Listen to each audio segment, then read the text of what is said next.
Hi guys, this is Didi with livingonhighvibe.com. Today I wanted to do a video about why I'm moving out of New York City. And before we start, make sure that you subscribe to our channel, click the bell notification, like the video, etc. So now, I've been in New York City since early 2012 and now it's mid-2020 and I think it's time to move on. And there are two particular reasons why I want to get out of New York City. And in fact, it has nothing personal against New York City. It's rather a general city thing that I'm trying to avoid. Well, I happen to be in New York for all this time, and so for me, it's basically moving out of New York City. So the number one reason why I want to get out of city is because there are just so many people. So it's just apartments and streets and everything is just so congested with people. There is just tons of people.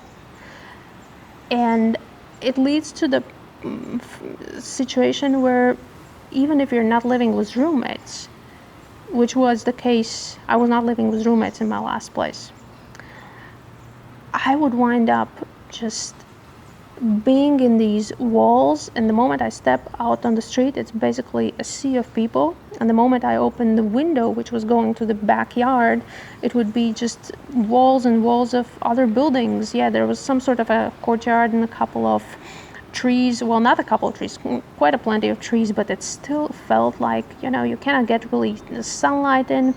Sure, you could say, okay, if you're a millionaire or preferably billionaire, then you can go and buy yourself an apartment on the Billionaires Row, which is the 57th Street, and then you get this apartment like a triplex, whatever, overseeing the entire city. But then still the same thing applies. You look outside, you see a sea of buildings, and you step on the street and you just get into the traffic, and there's basically a sea of people. And yeah, you never know also what the city is going to do. It's out of your control. For example, the same Billionaires Row, if you're a billionaire, you buy an apartment, you go on the street, but now because of the COVID, they have basically moved homeless shelters and drug addicted people looking for help in that area. So it's even with money, I feel like you just cannot escape the congestion and the hustle and bustle of the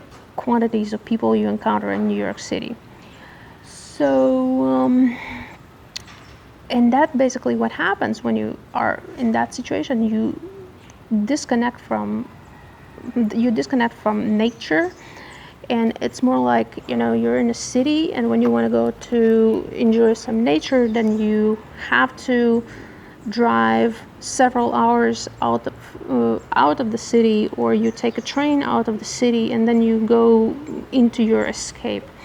But I feel like the more I'm onto my spiritual path, I actually want to be connected to the nature as per default, and then for some creative inspiration here and there, I want to go into the city and enjoy the city that way.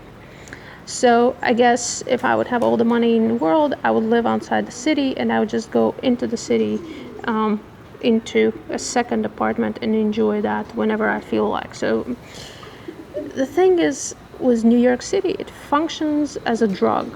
I think it's true for every city, but especially for New York City, because it's so concentrated with people and with things happening there. And it's just you just wake up and it's like getting endless hits of caffeine throughout the day. That's pretty much how it functions. And at the end of the day, it can burn you out. And then again, I don't feel like I'm burned out by New York City and this constant caffeine hit, which you get when you are in New York City. I feel like when I need to recharge, I rather instead, like when they say, if you cannot go outside, you go inside. So that's what I've been doing, and I don't feel really burned out. It's just I want to go and have this connection with nature, and that you cannot accomplish if you're stuck in the middle of endless rows and miles and miles and miles of seas of people and buildings. So the second reason why I want to get out of New York City, and for the matter any big city, is because when you're in a city, it's very compartmentalized. It's like you have to belong to some of the groups or adhere to certain thought processes and belief systems if you want to really feel comfortable in the city. And that is because that's just how the infrastructure and how the spirit of the city runs.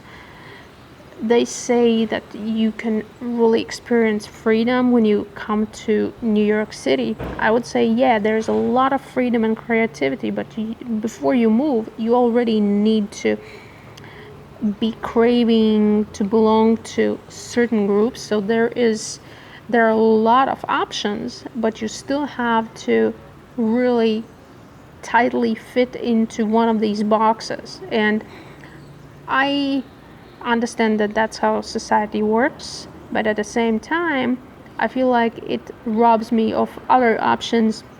And the more I grow spiritually, I realize that it just takes away from my spiritual experience to be in the city because I have to fit into certain boxes. And if I don't want to belong, for example, I want to continue being apolitical, I want to have my mixed bag of beliefs, my mixed bag of philosophy about life in general, then it becomes kind of tricky. And because people suddenly are not as respecting or as tolerant as you might think they would be in a place like New York City. So yeah, and that is really disturbing me. I feel like going forward in future, I'll just be rather somewhere where there's near nature, and then I would go into the city for enjoyment of city things, right? As opposed to being in the city and then, oh my God, I need to recharge, and then there's this huge deal about getting out of the city and getting into nature.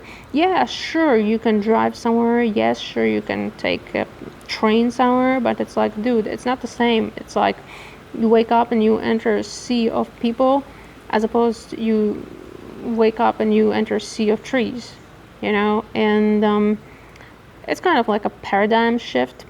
And there are obviously other reasons why many people actually leave cities. Is, for example, people say, yeah, cost of living, high taxes, things like that, or over-regulation of things, of daily life. But for me, it's not that much of a problem. I feel like if you have an abundance mindset, then you can really make it financially in the city. You can make things work. And if you are you need to pay taxes in order to actually sustain the city.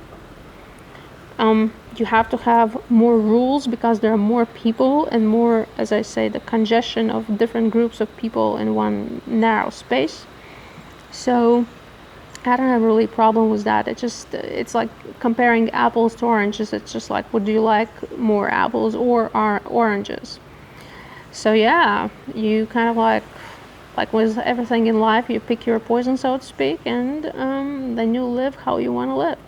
So what am I going to be doing now? I'm on a vacation right now. I'm going back to New York for one night, and then I'm going actually to my parents' country. I'm not going to be staying with my parents, but I'm going to be staying in a rural area by myself for several months, and then I come back to New York, check out the situation, and then I will be traveling more. And so glad that I guess there is a blessing in everything. The whole COVID situation has opened other doors for me to work from the internet, kind of putting music and artistic stuff on the back burner. But it is what it is, it's different, and I guess there are many good blessings to unpack in the new world, so to speak. So yeah, whatever you do, if you want to move out of city, don't just say, hey, I hate this stuff, I just want to get out of here. Just take your time and observe things from whatever travel. Just give it a shot, try it out, It's like, you know, you want to, whatever you commit to, you want to date it. So yeah, that's about all. Before we wrap up, just smash that like button, like smash it real hard, and send the video out into the YouTube universe. Anyways, I'll see you in the next video. Cheers.